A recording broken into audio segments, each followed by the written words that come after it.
to Drummers Only Radio. Drummers Only is the UK's leading drum shop with store locations in Glasgow and Leeds. Our podcasts are full of interviews, gear reviews, and much more from the unique perspective of a drum shop. The show is hosted by two pasty Scottish dudes who talk real fast. Whoa, slow down there, Braveheart. So here's Chris, the Glasgow shop manager, and Adam, the social media manager. Be sure to like, subscribe, and let's do this. Hey man, How's it going? good. How are you? Very well. Our guest's already branded. Yeah, absolutely. He's getting out One there. step ahead. Yep. So welcome to Drummers Only Radio, episode 40. Yep. And we are here today with a very special guest, Mr. Ian Aguado-Bush. Good evening. Hello, Ian. Good evening, guys. How are we doing today? Great, mate. How are you? Well, yeah, good, but you said radio, so I thought I'd put on my radio voice today for this podcast. Okay. The entire episode has to be done this way now. Yep. No problem, Set a Chris. So, Ian, not everybody that shops with us will know who you are. So could you just do us a favour and introduce yourself and tell us a little bit about you and your job? And Yeah, of course, man. So my name's Ian Aguado-Bush. I am sort of manager of all the percussion brands at Headstock Distribution, and that includes Zildjian, Tama, Aquarian, and all such like. I basically do all the marketing, all the AR for Tama and Aquarian. Not so much Zildjian, but yeah, that's my role. I just take care of everything to do with percussion. So that's not a small job, really, is it? Yeah. No, it's not, man. I'd imagine that's Can't quite... put that on a post-it note. No. So what does that mean, man? For people like... Because we'll have people who will have no idea what that means. Okay, so basically everything you see that goes out social media wise, I'm responsible for, and you know, me and Sim collaborate doing that sort of stuff. Simeon is the guy who works for me at Headstock, the best guy in the world. I think you'll both agree. He's lovely. Mhm. Yeah, he's Legend. what a legend. Yeah, he is 100%. Yeah, so all the social media. So I do all the artist relations. Anything you guys need from a shop point of view, with like you know, any information about product, anything to do with product, all the buying. I do all the buying. So any single piece of product that comes into the UK, I've purchased it from either Zildjian, Aquarian, or Tama. Yeah, I mean, to be fair, there's nothing within that role that isn't done by me. That's huge. Bit of a badass, yeah. It was like a little Did you know? Yeah, Yeah. Did you notice the silence that preceded Yeah. that? Let that sink in. And, well, so we'll just see you next week? yeah, that's it. Yeah, so thanks for having me. Jesus, so like, I mean... It's pretty fascinating because from a customer perspective, you know, a lot of our customers, and I'm sure I'm not being patronising when I say this, but a lot of customers just assume that we order it directly from Tama or directly from Zildjian or, you know, or whoever, you know, so it's like Ian is kind of our middleman. Absolutely. The So sort of ambassador for those brands. And those are some of the Yeah. biggest brands on the market, man. Yeah, I mean, Zildjian, Jesus Christ, it's got like you know, Yeah. 400 years worth of heritage behind it. You know, I think, aren't they in the Guinness Book of Records for being like the longest family-run business in the world? I think so, because it's been consistently family run all that time. Yeah. I mean, yeah, it's very, very impressive. But I mean, you're right what you say about consumers, simply because, you know, even me as a kid, you know, I'd walk into a music shop like Drummers Only, look at the cymbals, play around, and just have no idea of how it got from being in the factory to in the store. Do you know what I mean? It's a bit of a weird one, because you know, look at behind you, you've got loads of snares, people going to play them every day, but that's as far as the relationship goes. They go to your store, they try one of your drums, and assuming that it almost grew there. Do you know what I mean? But there's this whole process behind it. we just hide the cymbal tree out the back just so they don't see it, you know. I've had a conversation with a customer before, or I can't remember, it was a while ago, who didn't know that we actually had to buy the stock.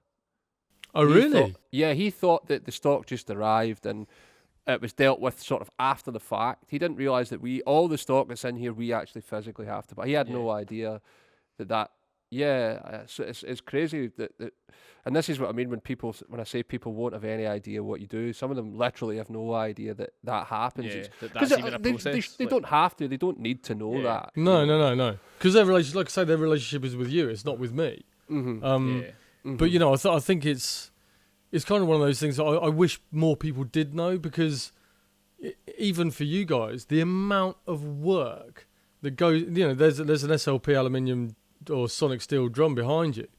The amount of work that goes in just to get that drum to you. Yeah. It's like, I started work on that 4 months ago. Yeah. When I did the ordering. So then, I do this purchasing based on production months in the factory. I have to allow for lead time. I then have to coordinate the marketing to get to you guys to make sure that you get it in time to sell to your customers. Yeah. That's all broken down because they just walk into your store, see that drum, play it, like it, buy it. They don't think about the process that's got that drum to your shop. Yeah. So how much of your job is reactive, or how much do you get to, like, I'm not going to say create trends, but decide what gets sold? So like the user going to bring that, you as a company, as Headstock, are going to bring this drum in. Do you get to decide that, or is that something that's right? Yeah. Okay. Yeah. So, I mean, obviously, Hoshino, who are the company who own Tama and Ibanez. So Hoshino will manufacture a product like that sonic steel behind you.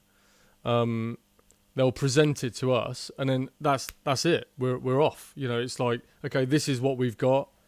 Do you want to buy it or don't you want to buy it? Mm-hmm. I can either decide not to buy it or decide to buy it. And there has been things in the past that I haven't bought that haven't come to the UK, because my opinion, or the collective opinion of the guys I work with, Andy Sadowski, your sales rep, great guy, knows his stuff unbelievably. I'll always speak to him when it comes to purchasing new product, because it's like, he knows, he's in touch with you guys, he knows what you like, he knows what's going to sell.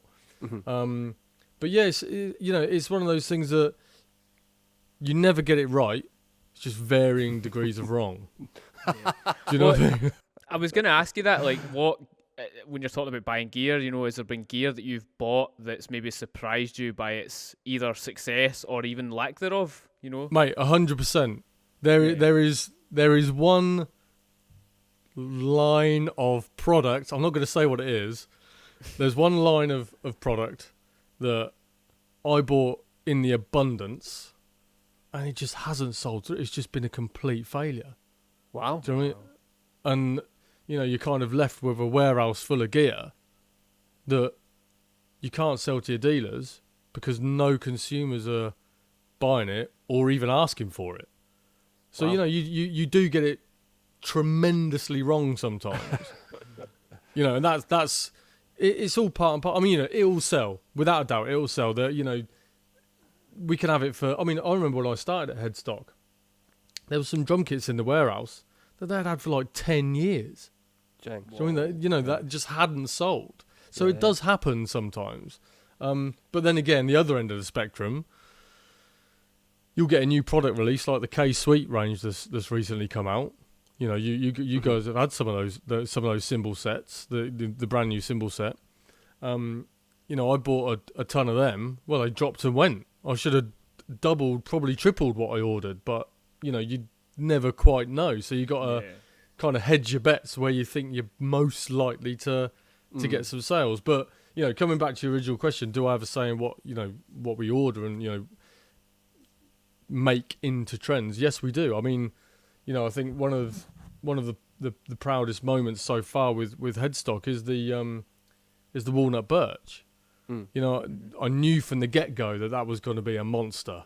Do you know what I mean? I just, I got to play it at least 5 months before it even came out in the UK. Wow. As soon as I hit a drum, I thought, man, just give me 10 in every colour. Yeah. Do you know what I mean? It's that sort of thing. And I've been proven right, because it has, it's one of the fastest, probably if not the fastest selling kit on the market today. I mean, it's just unbelievable. Nobody can get enough of it. I remember when that kit came out, and remember I came down to Headstock. Yeah. We did some videos on it, and just much like Ian, you know, I think it was the 16-inch floor tom, and it just went on for days, and it just felt, it was almost like, do you know that, like how you imagine Thors Hammer striking the ground? Like it was like that Yeah. rumble, like, like totally. Like, oh my god, this is just and it's still going. Yeah, in fact, I think it's still going from like 2018 when I first hit it. Yeah, I think that was Eddie's one as well. Yeah, it was. Yeah, that's right.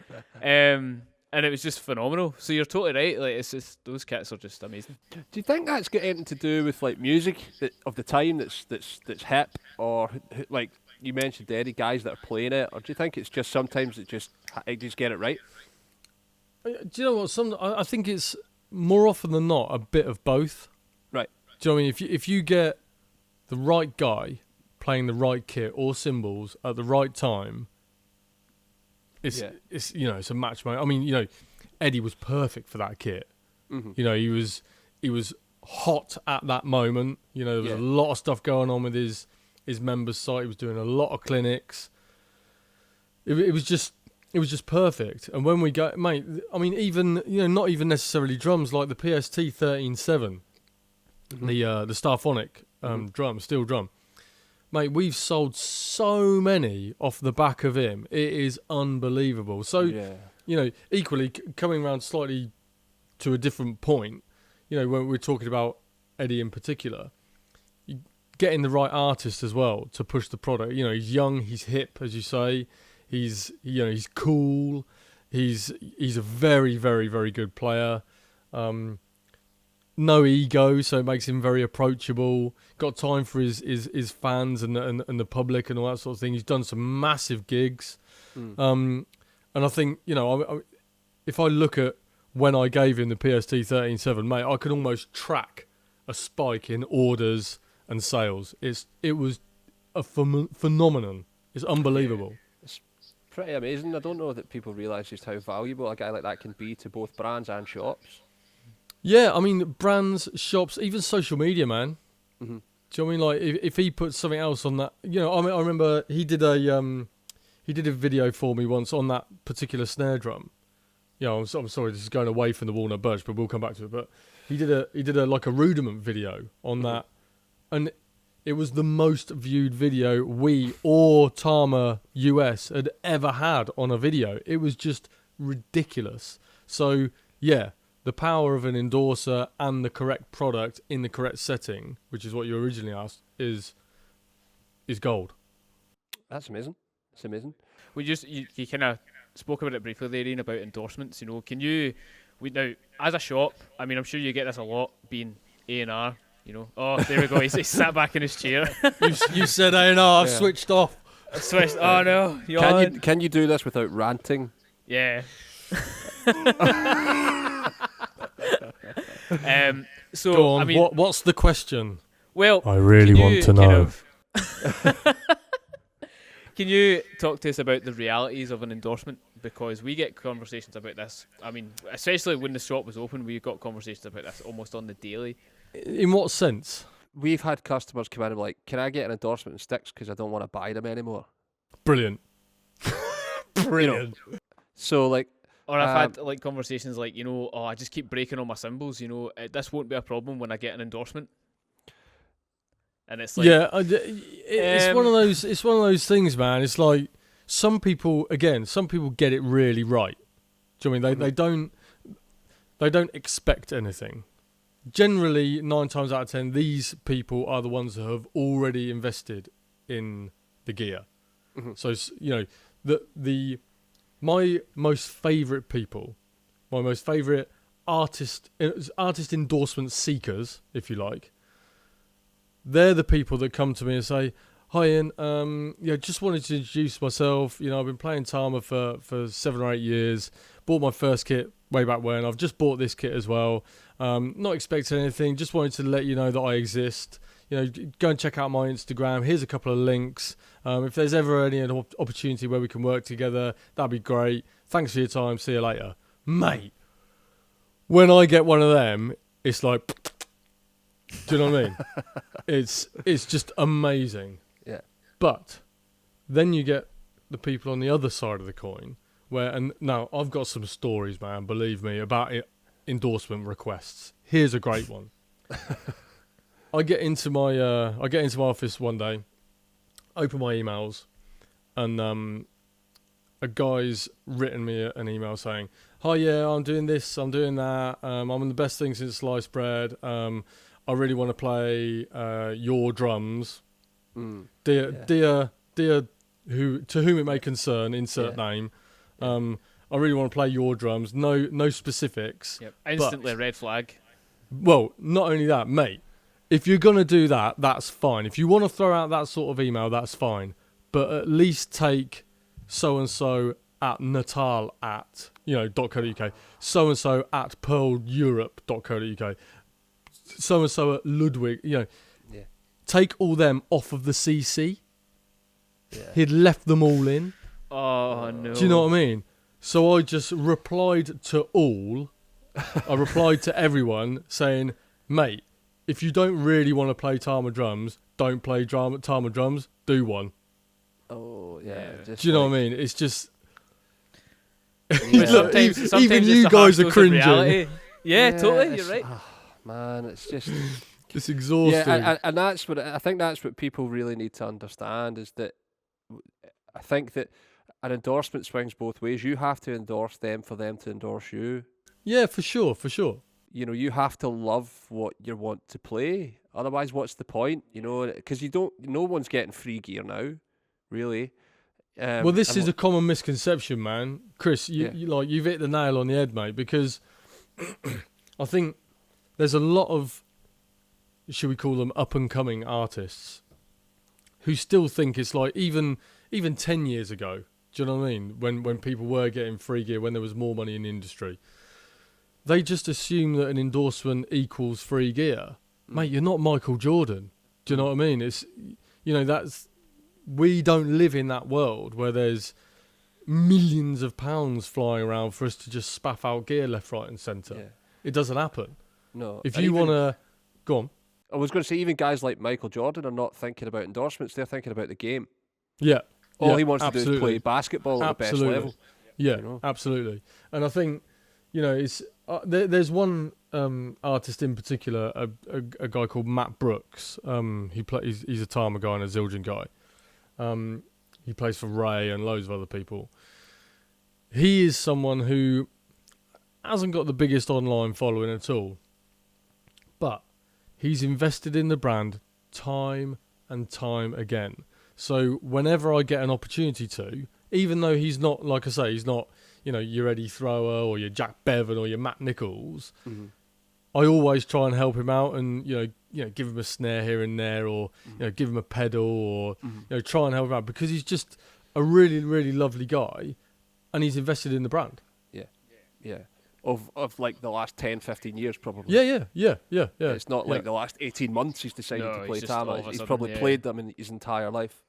Yeah, exactly. I mean, there's another example. Where's the? I got a message today, mate, and it was a guy who contacted me through the Tunafish socials, and he messaged me saying, "Hi, really like your products.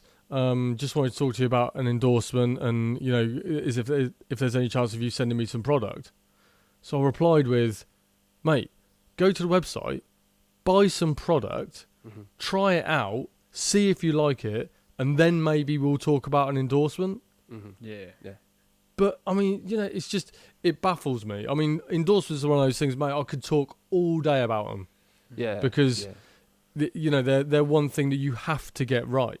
If you're going to approach a company, approach a brand that you love. Don't approach a brand just for free gear because, like I say, it doesn't exist anymore. Yeah. And the thing is as well, another common misconception is that person will just assume that the brand is going to do all the promoting for them, not quite realising that no, you're now a businessman almost for that brand. If you're not pulling your weight or you're not getting what they're investing in you, like they're not going to want to keep you around. I mean, I'm not going to mention any names, but I've heard some of the biggest artists in the world lose their stick endorsement because they're not selling. Oh, wonder who you could be talking about. Do you know what I mean? Like, sticks just don't sell. And they've played some of the biggest gigs in the world. And it's true. It's all about selling cymbals as well. I remember Mike Johnson talking about when he got his his signature cymbal. And he was talking to the guys at Minor. He's like, so we're going to do what? The first quarter, we're going to do like 300 cymbals? Like, Mike, we'll probably do like 6. Yeah. And he's like, oh, wow, okay. Like, he totally misunderstood how the business side of this industry, the sales side of it is. It's just not anywhere near what people think. No, absolutely. I mean, you know, there's and equally along that sort of same questioning, people think, you know, I've been asked several times by different people about, you know, the possibility of a signature drum or a signature cymbal or a signature stick, something like that. They just have no idea that, you know, that's saved for like the elites. Do you know what I mean? Like your Lars Ulrich. And even then, he'll probably only, a signature drum of his will probably only do 200 worldwide. Yeah. Do you know what I mean? Mm. It's one of those things that's just, it almost never happens. And if it does happen, there has to be a massive marketing campaign behind it. Yeah. To justify the cost. Yeah. I mean, that's got to go on a production line. Yeah, exactly. Yeah. And that's another thing that people don't get. Yeah. So we'll kind of park that because it's a family chat. No, I think it's a difficult one to get right, and it's a difficult one to talk about and not. Yeah. So, but I tell you what, just to end that on a positive though, I think if you are someone who is looking for an endorsement, what I would say is think about it. You're probably not going to get a full endorsement straight away, but if you work hard, you show your passion for the brand and you work on good content, there's always a chance. So always touch base and let us know that you exist, because that's the way to do it. Yeah. So you represent, as we talked about, 2 of the biggest brands. So where do you see things like the identity of Tama in the UK? Like, and what I mean by that is like, who's playing Tama? Is it rock guys? Is it pop guys? Is it a wide mix of people? It's funny because when I started at Headstock 6.5 years ago now, the roster was very, very different to what it is now. You know, I think one of the biggest things that I wanted to do when I got there immediately was create diversity and make sure that, you know, all the genres were represented, and, you know, every race, colour and creed was involved as well. Do you know what I mean? It's one of those things that, you know, I think when I started, it was quite rock heavy. It was like rock and gospel chopping. Okay. And there was like there didn't seem to be much in between. Mm-hmm. So yeah, I just tried to sort of try and move it around a bit and shape it slightly differently. So we had, you know, we had people like your Jack Bevan, who I think would agree, you know, he's not a rock drummer. And then we got Matt Nichols, who is a hard rock drummer, and then you got Ed doing the sort of rock pop thing. Mm-hmm. You know, Beanie doing the dance thing. Mm-hmm. You got Charisse Osei doing the 80s thing. Yeah. You know, it's a really, really nice, diverse roster now. Yeah, and I think it's quite encouraging to see as well that at like festival lineups, you know, there is a lot of wide spectrum of genres. You know. Yeah, I think. Well, that's brand. Yeah, it's that, mate. You're absolutely right, and it's one of those things that obviously, you know, when I go to all I used to go to all these festivals. What's a festival?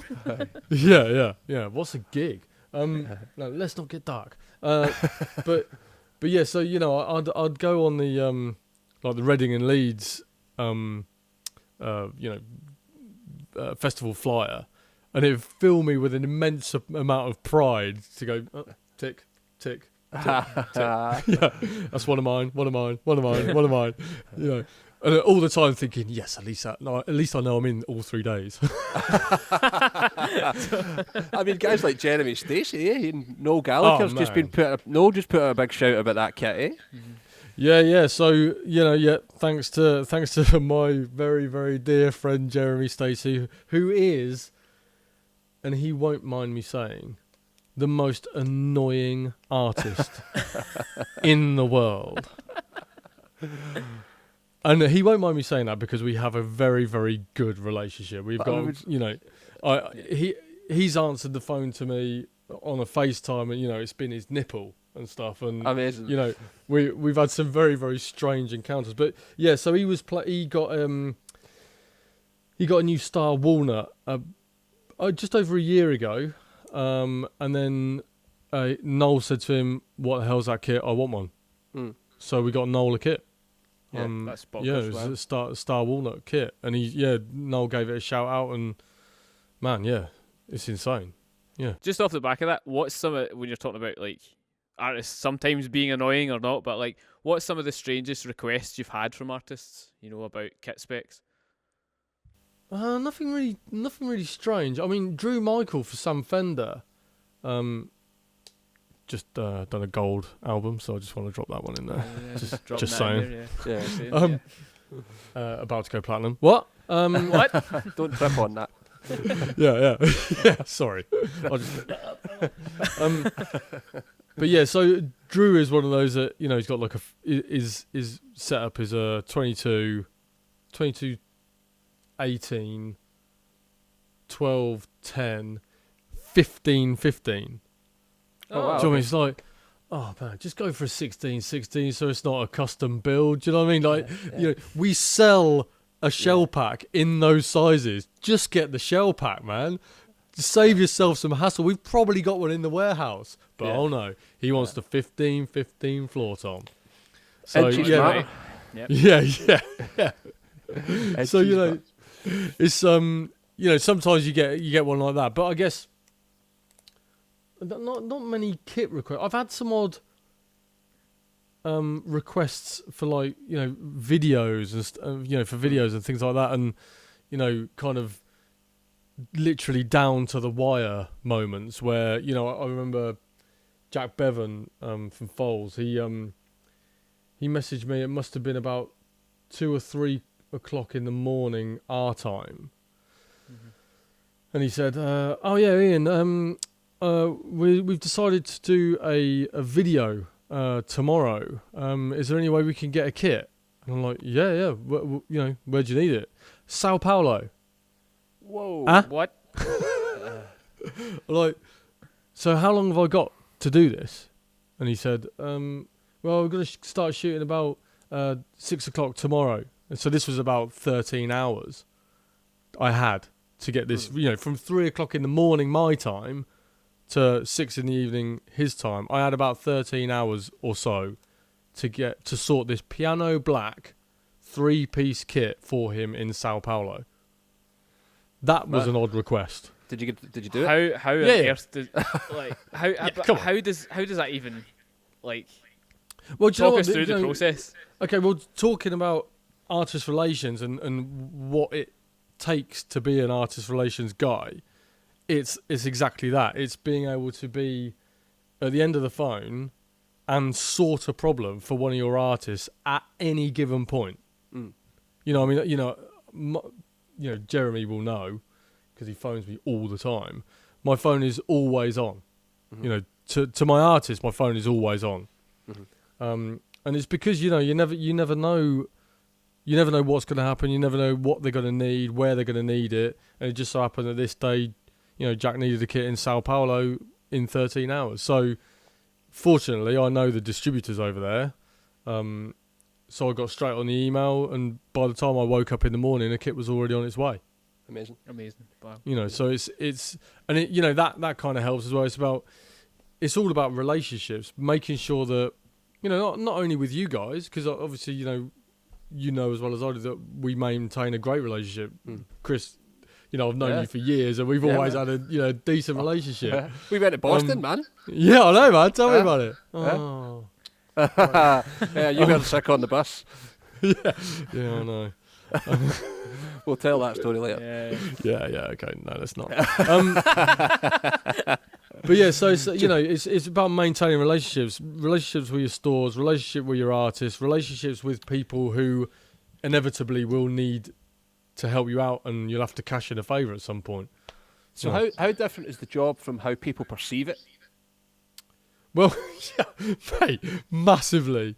It's like polar opposites, because people think, oh man, You do artist relations for Metallica. Oh, that's so cool. Yeah, it's cool. Until you need to do something like last minute. Do you know what I mean? It's not like you don't just get to sit around and hang out with the band and, you know, drink booze and you know, look at naked women and, you know, that doesn't happen. That doesn't happen. It's work. It's work all the time, and it's very, very hard work because you're constantly on the clock. It's not about just, you know, going to gigs and hanging out backstage, which is boring anyway. You know, there's this common misconception that, oh, you know, yeah, we're going to get to go backstage. Well, yeah, but I mean, they're all vegans and there's nothing really going on. So, yeah, I mean, you can go backstage, but you're going to be sitting on the couch probably watching the TV. Same thing you'd be doing at home. You know, it's what people think the music industry is not what it is. Yeah. I mean, Chris, you've been to LTA shows with me. Do you know what I mean? It's Yeah, like, absolutely. That was just came to mind. Like we hung out and they're all just like, hey man, how's it going? Like, yeah, it's good. How are you? Yeah, good. Did you enjoy the show? Yeah, it was great. People think there's a party going on backstage, but there's never anything like that. And I think I remember them living out of suitcases. Yeah. They were like literally living out their suitcase. Like, wow, that's it's not like swimming pools and Lamborghinis or whatever, Rolls Royces rather. You know, it's. I remember the first time I did it, man. I was like, just after I started at Headstock. Obviously, me and Ed hit it off straight away. We're just the same people. Yeah. So I remember he said to me, "Oh yeah, do you want to come out on tour with us?" Oh, sick! This is going to be amazing. We're going to be partying every night. Nah. You get to the bus. You put your stuff on the bus. You get to the venue. You get off the bus. You put your stuff in the green room or the band room, wherever, the crew room, whatever. You sit on your ass for about 10 hours. Do the show. Pack your stuff away, back on the bus, and you eat, sleep, repeat. It's like, you know, sometimes the like the Brixton show we did with them. You know, if it's the last show of the tour, there's always something going on. You have a few drinks, you go to the bar, and you know it's all good. But it doesn't happen during the run because they've got to stay like focused, do you know what I mean? And they've got to stay sober. It's not like the rock and roll stories of yore where people are throwing TVs out of windows and stuff. No, bowls. Mate, half the time, all they want to do is go to sleep. Yeah. Do you know what I mean? Because that was like my first experience at a UK drum show because it was my first trade show and I thought, man, this is going to be wild. Yeah. I cannot wait. There's going to be artists, there's going to be everybody meeting everyone from the industry. This is going to be bonkers. And I remember arriving at the UK drum show and I was like, cool, what's going on? And I think I actually walked past you, Ian, and you were just like, oh, I'm going up the road. I'm going to my bed. Like, bye. We had a 20-hour stall build. Yeah, you know? Thanks. And it's still not finished. Our sonar drums didn't turn up for a day. Do you remember that? Oh, Christ. Yeah, I do. That was so good. I was in Leeds that day, and I remember texting you saying, that's me just leaving Leeds. I'm just heading over to Manchester now. And you were like, cool, when you get here, we'll get started. And I was like, get started? What the fuck? I have to admit, that was the one time where I was happy to walk away and see you still sat on the floor, absolutely fuming that your gear hadn't turned up. I'm like, see you, mate. I'll see you at the bar tomorrow morning. Yeah, totally. We put a drum stall together in 4 hours, man. Yeah. It was rapid. It was like... Hats off to you, man. Yeah, man. Close to the bone, man. Like, we were still setting up about 20 minutes before people started piling in. Like, that was the show where I first scared the shit out of you, wasn't it? It was, yeah. For those of you who don't know, Ian has this like kind of hidden, or not so hidden talent of just being able to just scare the shit out of you. He knows when you're coming out a lift. He knows when you're going to come out your bedroom door. He knows when you're going to come out the toilet. I've got PTSD about coming out of a room now in case you're just behind the door. Like, I'm always there. Just like I double check. I put like a mirror around the at the doorway. Good. So good. That's the not so glamorous side of it, man. Yeah, it's true. You know, so what's it like for you when you've got to deal with artists who don't use both brands? So you might have to coordinate someone that uses Sabian or someone that uses Meinl, and I mean when we had Annika. Because Tama distributed by Meinl in Germany, is that right? Yeah. Yes. Right, yeah. So you've got to coordinate with them and just to get drums and cymbals over here for a week. Yeah, exactly. But let's just have a quick story about that gig and your place, shall we? Because this is quite a good one, and I'm hoping that Anika's going to be listening to this at some point. In fact, when you put this live, I'm going to tag her in it and give her the time code. So that was a run that I had organised. So mine were not really anything to do with it because it was mainly educational that we did. We did Drum Depot and we did you guys. Now, oh god, so bad. This is one of those. I still have sleepless nights over it. Do you know what I mean? Oh, it's no. one of those cringy, horrific moments that I only pray I never have to live again. So we finished the gig at Drum Depot, and we pack away and go and have a couple of drinks and wake up in the morning, set off to Glasgow from Cardiff, and the motorway is shut. Oh. No. And then I think is it the M62? I think I can't remember what the road is. So the one from Cardiff to get onto the main road to go up to Glasgow was shut. So we had to go around, and then we got on the main motorway that takes us up to Glasgow. I can't remember which motorway it is, but there was an accident. I was like, oh, for fuck's sakes! So it's like, and bear in mind, from Cardiff to this motorway to go to Scotland, it must have been about 4 hours already. Wow. Okay. So yeah, it was proving to be a bit of a pull your teeth out kind of situation. So we got on the motorway and it, just ground to a massive halt. And I'm not joking. It was about 3 hours and we had done about a mile. Oh no. Man. And then so we left at I think it was about 9 o'clock. We left Cardiff. AM. And 9 o'clock AM. Yeah, we left Cardiff. We got to Glasgow at 10:30 PM. Oh my god. Mate, I was What a like, trip from hell. what do you got one of the biggest artists in the world in your car that you could have flown up. Why didn't I fly her up? Why didn't I fly her up? Yeah. Why didn't I fly her up? And you're just thinking of all the things that could have gone wrong at one specific time. It's all happened. Yeah. So then we get to Glasgow. We've only stopped at services and stuff, and if you know Anika, you know that she eats like a sparrow anyway. Yeah, she's vegan, right? She's vegan. So she's, Yep. we can only really stop at like the M&S food stops and things like that because they do a pretty decent range of vegan and food and, fruit and all stuff like that. We get to Glasgow and all the restaurants are shut. Yeah. I'm like, oh my God, she just wants a decent meal and go to bed. Do you know what I mean? It's I get it. So Yeah, was it a Saturday night? Yeah. Because it was the Sunday that we did the show, wasn't it? Yeah. But I don't know what was happening, but it was spectacularly quiet. And so we walked around. And I was phoning around, and at last, like a beam of magic light shone down on this little family-owned Italian somewhere on where we did the drum show was. It was in the West End of Gibson Street. Yeah, that's right.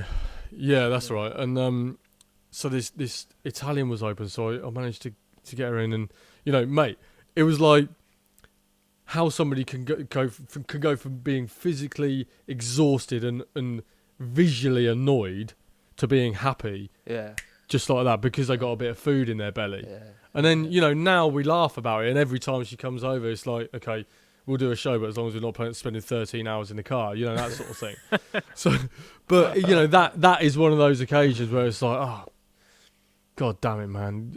Earth, open up and swallow me whole, please. Yeah. Was that the first time you'd met Annika? Yeah. Yeah, it was the first thing I'd ever done with her. So it was like, she's 150,000 followers on Instagram or whatever, and I'm little old Ian Aguado-Bush trying to prove myself to the Tama massive. It's like, oh God, it just fell to bits. Anyway, so that was good. So we did it, and everything was great in the end. And she did I think you'll agree, she did an amazing show. Oh, she's awesome. She was Absolutely phenomenal. Good God. So that was that. So coming back to your question about dealing with Tama and Cross minor brands, artists. yeah. To be honest, you just kind of put the cap on. Mm. Do you know what I mean? It's Mhm. like, you know, Zildjian would never have a go at me because they know that, you know, I can't get all the artists playing Zildjian. I mean, I've done a pretty good job of getting some Zildjian artists to play Tama and some Tama artists to play Zildjian. So I try and make it work wherever I can. Mm-hmm. But, you know, people like Anika who have got massive vinyl endorsements, it's just one of those things. And both the brands get it, and, you know, you just kind of have to get on with it. You know, and when she comes over, I've got my Tama hat on, and that's that. And Norbert is about most of the time anyway. So, you know, he kind of follows her around as well. So, you know, me and Norbert get on really well. So it's cool, man. It's not a big deal. Yeah. Just you spoke about it briefly when we were talking about going on the road and stuff, and you're talking about when you're at gigs, you know, you are still working. But what are some of the coolest events you've been a part of with a Tama or Metallica. Zildjian artist? Metallica. Metallica, Oh, mate. really? Well, wow. Yeah. My favourite moment I've got a couple of favourite moments. One of them being the last LTA show at Brixton. Mm-hmm. That was, you know, obviously me and Eddie are kind of best mates, and I'd been knocking around with them for like the whole time that I was at Headstock, and, you know, me and all the boys had got very, very close. Even the management, I was very close to the management and still are. Mm-hmm. And, you know, that last note at the end was like, Pretty emotional. God damn, man, the ride's over. Do you know what I mean? I remember we were all backstage after, you know, all crying, and I remember Ed getting off of his kit, and he sort of looked at me, and I looked at him, and, you know, he picked up his snare, and I said, go and give it away. And I meant like just the snare, where he proceeded to give almost everything away. It was like something came over him. He gave his snare drum away, and then he gave another snare, and then he gave his pedal, and then he was giving away his cymbals. I was like, fuck me, calm down, I'm going to have to reimburse this. I've got to give you all this stuff again, man. Stop giving shit away. It was like an emotional moment at the start, and then it just became angry. But so that was a cool moment. And then, yeah, I mean, you know, being able to be there with Metallica at House of Vans, you know, I mean, that, you know, House of Vans is 400 cap venue. You know, it's like, you know, hanging out with Lars beforehand, and, you know, that, man, it's like, you know, he's kind of the reason I play drums. Do you know what I mean? He's an amazing podcast host. Yes, yeah, he is. You heard his chat with Dave Grohl. Yeah, It's yeah, so unbelievable. Good, man. He's so good at interviewing people. Yeah, I think he's that character. Do you know, he's a very. I mean, like he blew my expectations of him away because, you know, I thought I was going to be starstruck, but I wasn't, because I'd kind of been hanging out with a few famous artists already, so he kind of dulled it down for me. Do you know what I mean? But then he came out, and I'd taken a mate of mine, Joe Taylor, who's a huge Metallica fan as well. We've both been Metallica fans all our lives. I took him along with me because, you know, I was lucky enough to get an extra guest. And Lars came out and he was like, "Oh, hey man, hey Ian," because he remembered me from Reading Festival when I was there with Reading Festival. Wow. And I was like, "Sorry, you remember my name?" What? It was like. It took me a moment to realise what had just happened. That Lars Ulrich from Metallica had come out and said, hello, Ian. I'm like, this is mental. So, yeah, you know, that was kind of cool. You know, like I said, House of Vans is only a 400 cap venue, so it's a really, really close, intimate show. Yeah. They played the new album, and it was just, oh, man. It was just absolutely insane. Hot, nothing like a hot, sweaty show. Do you know what I mean? That's a really good Meet Your Hero story, man. I've heard too many Meet Your Hero stories where they've been awful. Yeah, it's not worked out. Oh, I've got a couple of them as well. Like, but We'll do that. We'll save that for the next one. Yeah. yeah. But no, Lars was just, you know, absolute salt of the earth. And, you know, I think I'm hoping that I get to do Tama Talks with him pretty soon. I'm trying to line that up. So yeah, you know, he's just a very, very accommodating guy, and, you know, it's one of those moments, like you say, you know, people do say don't meet your heroes. Well, I did, and he was an absolute legend. Yeah. Totally. I mean, I guess guys like that they've got nothing left to prove, have they? They've done No, literally mate, they've been around the everything block. they Yeah, can do. yeah. And What's the they've point in having an ego?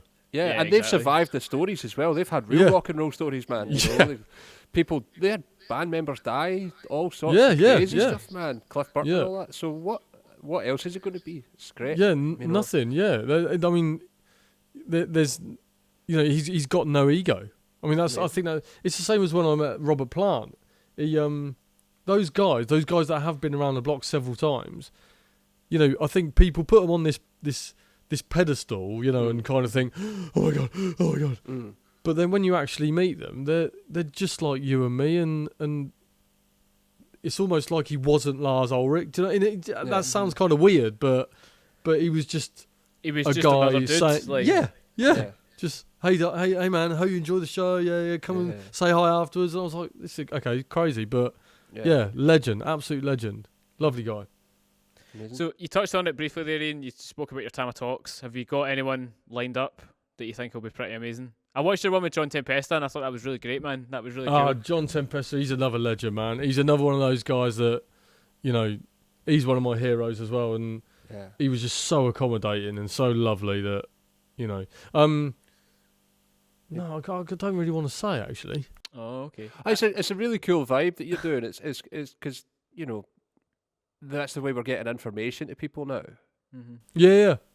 It's true. Because we can't hang out in the stores and we can't do clinics. Because I mean, Can't do trade shows. maybe 20% of these people would have been clinics through the year.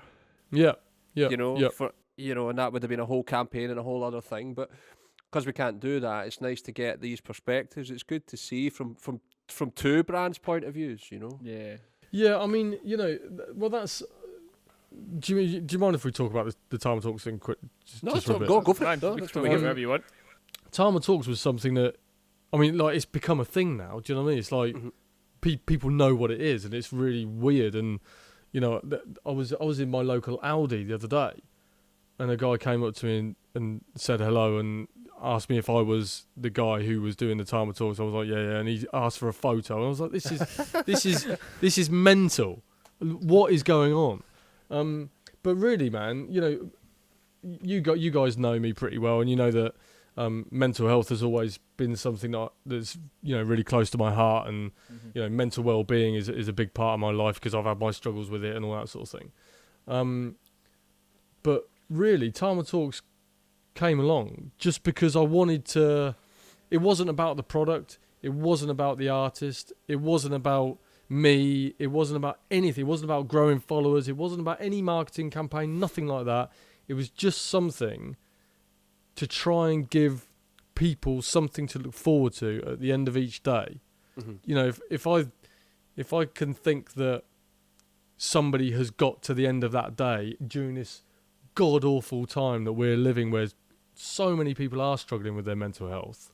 Mm-hmm. If I think that somebody's made it to the end of that day to watch my Tama Talks or whatever, to see John Tempesta or to see Charlie Benante or Simon Phillips or anyone like that, then I think I've kind of done something good. Do you know what I mean? It makes me feel good, and I think that there's been a lot of people that have sort of messaged me saying, thank you and wishing me well, because it has got them to the end of the day where they've been having dark days and all that sort of thing, and they've found this whole pandemic really, really difficult, but something to seeing their heroes at the end of the day has given them a reason to get through that next day, and long may it continue. I want to keep trying to do that, to keep you guys do this podcast and people look forward to that. I think it's about us all giving people something to look forward to,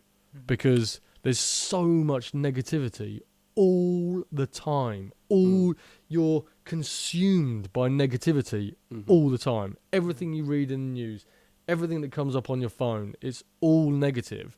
So I think if we can collectively give the music industry a few positives, I think that's really cool, and I think we're doing a really good job of doing that. Yeah, I'd agree, Yeah, man. absolutely. We kind of started this as a bit of a laugh. Yeah, Just like something to do that wasn't, like you say, it's not necessarily always about product and all the other things that come with it. It's just two guys shooting the shit. Yeah, because that's the thing. Like, Yeah, so true. So I true. mean- It's like when I had Abe Cunningham, man, that was one of my favourite Tama talks to date because, again, he's one of those guys. You never know what's going to happen. You never know if you're going to pick up the FaceTime and or start the live and he's going to be naked, or if he's going to be dressed as Chewbacca, or or it's not even going to be him. He's one of those guys, and I think they're the sort of guys that inject the positivity into people as well, because big time. if people see their heroes kind of getting through it and keeping active and doing stuff, and I think other people will as well. It's just wicked, man. Yeah. Yeah. Love it. And plus I could talk the hind legs off a donkey as well. Do you think things like that, like when we're talking about the Tama talks and the Zildjian meets and even what we're doing just now with this podcast, do you think things like this will replace things like trade shows down the line, or do you think it'll maybe create a bit more conversation about the product? And because I mean, we've all done a trade show, like we know that it's always loud, and that you get your allotted time to speak to people about the product. So I mean, and even I suppose in the age of the internet, do you think trade shows are going to be as big as that, and do you think things like Tama talks might replace them in the future? I don't know as if they'll replace them. I think during this whole thing, I think people will have assessed what they've saved. Companies would have assessed what they've saved. Mm-hmm. In terms of financials. I mean, you look at NAMM Show. Yeah. Jesus wept. Yeah. The amount of money that goes into that.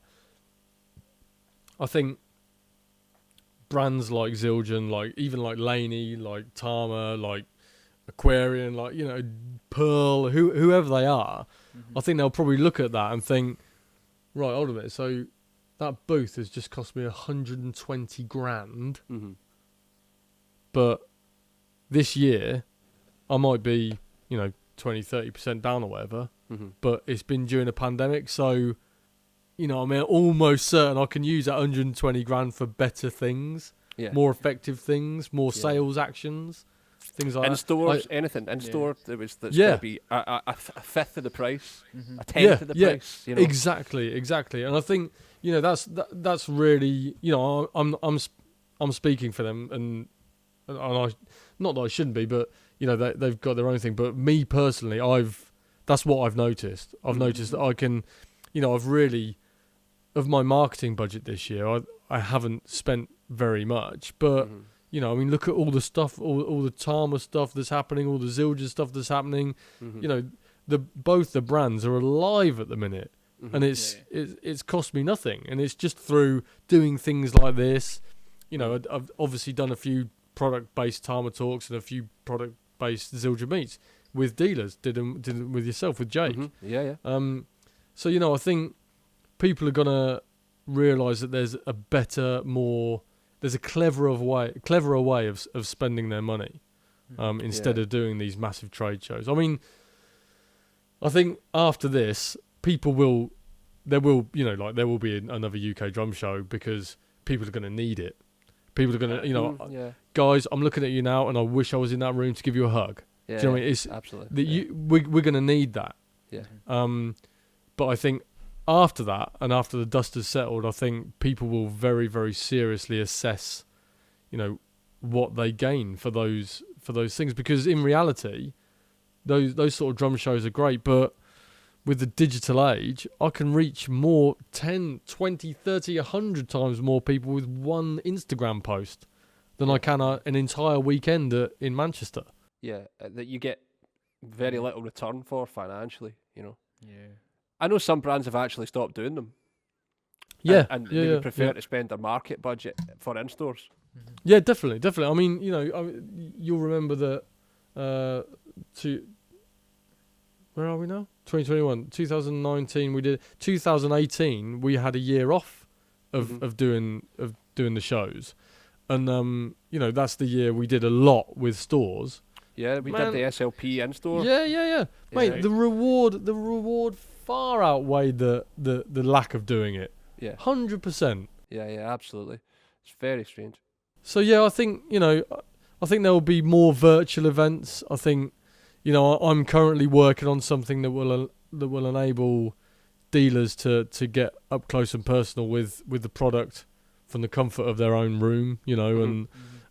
So yeah, there's definitely gonna be a different way of doing things, but you'll never take away the need for a drummer to hug another drummer. Yeah, too many pints had. So how does your job differ from like the guitar world? Because just even thinking about the NAMM Show, the difference in the NAMM Show between the Gibson booth and like any other drum booth is massive, man. Gibson. Well, certainly the last NAMM Show I was at was a long time ago, but the guitar side of it was very different. It's low ticket, high turnover, isn't it? Do you know what I mean? It's for the amount of guitars you can get to one drum kit. Mm-hmm. The Gibsons of the world are, I dread to think how many guitars they sell over drums, simply because, I think, although obviously there are some guitars that are as expensive as full acoustic drum kits, you could probably still get, 2 or 3 Les Pauls out of, one 5-piece Star Classic. Do you know what I mean? It's so there's more money in the guitar world because they sell more guitars. We sell less drums because they're higher ticket item, in my opinion. How did you get involved with Tunerfish then? Because this is something we should probably talk about. As you know, it was already a brand many years ago, and the guys who owned it at the time asked me to get involved because they hadn't done much business, and they wanted to grow it. And I can't, I've got, even before I started at Headstock, I've got quite a decent little black book. Do you know what I mean? I've got a little black book of names and numbers that I cash in every now and again, and Tunerfish was just one of those where I managed to help through my little contact book. And then so more recently, spin on 9 years. The other 2 guys have kind of left the company, and it's mine now. And amazing. So but it's completely different. Do you know what I mean? It's like what I'm doing now compared to what I was doing then is just, it's way more organised. It's, the content is great. The the new products are fantastic. It's it's just a different world, man. It's just there was probably too many cooks in the kitchen. Mm-hmm. I mean, even simple things like the packaging. The packaging's just better, man. It's just easier to hang and it looks better. When it's from a merchandise. Does it? Do you think seriously? Because it's much more concise. It's much more uniform from a merchandising point of view. Things being the same size to hang up, so they all look the same. They're not. Yeah. Do you know what I mean? It's like putting the bands in the bag. Yeah, genius. Yeah. It's the little things, man. Game It's changer. the little things. Yeah. Yeah, but like, so like, and she did. No. So what do you see for the company? Are you just going to, is it, because it's obviously run in conjunction with your actual job that you do. But your job, Yeah. So do you want to grow it? Or are you happy with? Yeah, 100%. No. I'm already developing another couple of new products. So yeah, they're coming along nicely. It's one of those things that, it's not like Zildjian and Tama. It's never going to be a massive brand. Well, I don't know, mate. I say that, but if it becomes a successful accessory brand, Yeah. When you've got guys like Adam Marcello using it at the Super Bowl, do you know what I mean? Like. Yeah, I mean. Yeah. How much bigger can you get? It's pretty amazing. Like if you look on a drummer's website and they've got all these brands listed up in like 2 or 3 in, there's your logo. It's quite cool, eh? Pretty rad. Yeah, and to be, I'm kind of proud of the logo as well. That's another little bit of oh, there we go. Boom. Genius. Is that tape? That's amazing. Yeah. Branded tape. Well, do you know what? I got this because of you guys. Yeah, it's bloody expensive though, isn't it? Mate. Right. When I ordered it, I was like, Yeah. But then when 72 rolls arrived, I was like, Jesus Christ, I've got to sell some tuna fish to get a shot of this stuff. I had a marketing budget and I bought some tape with it. Yeah. yeah. But hold on, let me just grab. There you go. Look.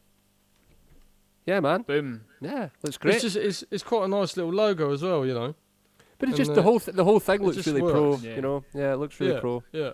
So that's that. So new products on the way. Some very exciting new products. Obviously, you know, at the minute nobody's gigging.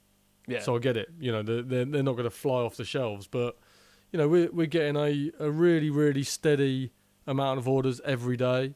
Mm-hmm. So, you know, like I say, for a little accessory brand that is looking to be a bigger accessory brand, yeah, I'm happy with the way it's going. It's good. Yeah. And guys who are like myself and Chris, who are doing a lot of recordings now, you know, I mean, like a product like Tunafish is perfect because, you know, the last thing you want when you get a really good drum take is to listen halfway through and your snare's detuned and it's or there's something. Mate, do you know what? We If I had had a that, pound- man.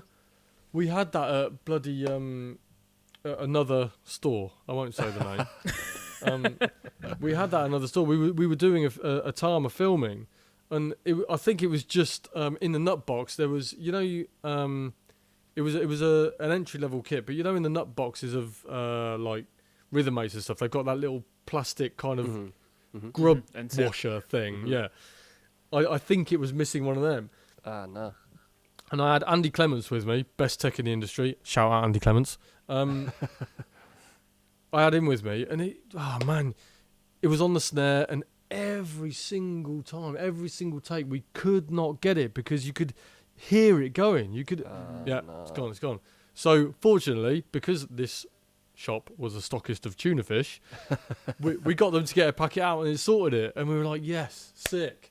Yeah. No more tying up an attention rod. Oh my god, thank God. You're like a minute and a half into the recording and you're just like, Yeah. fucking Yeah, ease yeah, out yeah. again, man. Yeah, killer. Mental. Yeah. But yeah, so So if you wanted the general public to know one thing about the kind of role that you do, what would you want them to know? To make it, I'll take it even further. To make everything a little bit easier, a little bit sweeter. He shops in Aldi's. yeah, oh god, yeah. I can't believe I actually said that. God damn. I shop at Aldi, man. It's fine. Oh man, Aldi's great. It's fine. Okay, they don't know my town though, do they? So that's good. They can't come and the endorsement hunters can't come and track me down. You can find Ian's home address at. No, I'm joking. Yeah, don't, Adam. I don't know, man. That's a tricky question to make the job easier. You know, just to make their awareness of how the whole thing comes together. You know, because so I would say that when you go in and you pick up that drum or pick up that cymbal and look at the price tag, you as dealers will appreciate me saying this. Mm-hmm. When you look at that price tag and you think, Jesus Christ, that's expensive, think about all the man hours that have gone into getting that cymbal or that drum in that store in front of you to try out. Mm-hmm. That's what I would say to anyone, any consumer. When you look, you know, when you pick up a K-Con and it says like 700 quid or whatever, or an SLP snare and it's like 380 odd quid, think about how much craftsmanship has gone into that product, how much love, how much time and energy, how many times it's been through the furnace to get it shaped right. How the lathing process has been done. Yeah. Think about all those, because if you extrapolate it out over the fact that you're probably going to use that cymbal or that snare for about 20 years, it works out to be about 0.000001 of a p a day. Yeah. Yep. Absolutely. Do you know what I mean? That's what I would say. So just think about it. Just when you hold that drum and you smell it and you taste it and you play it and you love it, think about what's gone into getting it. Yeah. You're right, because like even like some of those Star Reserve drums, like, or the snares anyway, like I think, was it the brass one? It's like 300 individual hammer marks or something bonkers like that, and it's like all hand, every single one of them's. Do you remember when we went to Boston and you had to watch those guys standing in front of the kilns for like 12 hours a day just putting cymbals in the oven? Dripping with sweat. Yeah, and like Paul Francis is like, yeah, getting staff's really hard. No shit. No wonder. Jesus. Yeah. Firstly, you've got to be an absolute tank to shovel cymbals in and out an oven all day. But to actually stand there, man, that process must be brutal. Even with the, even the guys who put the stuff, but they rotate the guys, don't they? Yeah, they do. But even then, when it comes out of the kiln, it's still fucking like 50 billion degrees centigrade. Do you know what I mean? Yeah. And there's like you and me walking through going, excuse me, mate. Can you open a window? It's like, no, mate. nah, open the window. You're getting right in this oven. Yeah. But yeah, it's true, man. It's like, those poor guys have to, shovel those bits of metal all day, every day. Yeah, it's no joke. No, it's no joke, man. It's No, tough, it really isn't. we, like he says, we're just like, oh, it's a bit warm in here. Like, Yeah. yeah, no shit. It's like 1,200 degrees Exactly. in front of me, man. Standing next to the sun. Yeah. You know what I mean? Yeah, because they put. I It's think so each one good. goes in like 10. It goes right like 10 cymbals Yeah, at once yeah, or something, yeah. and just crazy. But then Sharp. it goes in and goes round and then goes round again and Yeah. round again. Yeah. It doesn't go through the rollers once. Yeah, It and goes through into the several water, times. and then it's What a process. Yeah, brutal. Yeah. Absolutely brutal. But yeah, if anyone's listening and anyone wants to go to the Zildjian factory in Boston, go and try it out. yeah. Just It's don't go fucking to hot. don't go to that lobster restaurant, man. Yeah. Oh no. Oh man, look. If we get onto it, it's gonna be hours. Yeah, man. It's like imagine The Office went to a lobster restaurant. It's just and like Yeah, but the office cast when they're in an old people's home yeah, in a lobster restaurant. Yeah. it was yeah, I Brilliant. would watch the shit out of that. Yeah. Brilliant. Oh, great days, man. yeah, indeed. So, man, if people want to find you, Ian, if they want to connect, where can they get you, Where bro? can they find you? So through the Tama UK socials, at Tama GBI or at Tama at Zildjian GBI, or on my own personal Instagram page, which is at Aguado-Bush. Brilliant. Well, thank you so much for Thanks coming for on, this, man. This has been great. It's been really cool to have Pleasure, a different Perspective. angle. Yeah, absolutely for people. So I really appreciate your time, mate. Yeah, we really appreciate it, man. Thank you. Mate, anytime is so good. It's just good to see your faces. Yeah. I can't take it. Yeah. No, it's good, man. It's just like, I think it's important to, like I said, just to stay positive and to give people something to do. And, we love having an arse around anyway, don't we? Yeah, So for That's real, it. man. For real. For real. I'm just going to be watching my back next time we can all see each other, because I just know you've got a scare planned, like a prime one. I'm coming for you, Adam. Thanks, I won't sleep tonight then. Well, man, you please take care. Yeah, take Yeah, look no after worries. yourself. You too. And You too. We will catch up with you. We'll catch up with you soon. Yeah, Yes. cool. Love to you all, man. Take it easy.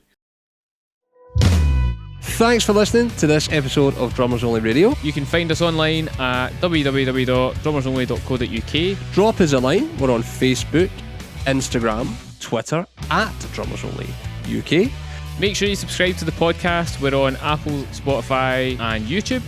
Any questions? info@drummersonly.co.uk is the email, or if you need leads, it's leads@drummersonly.co.uk. Thanks again for listening. And we'll see you next time.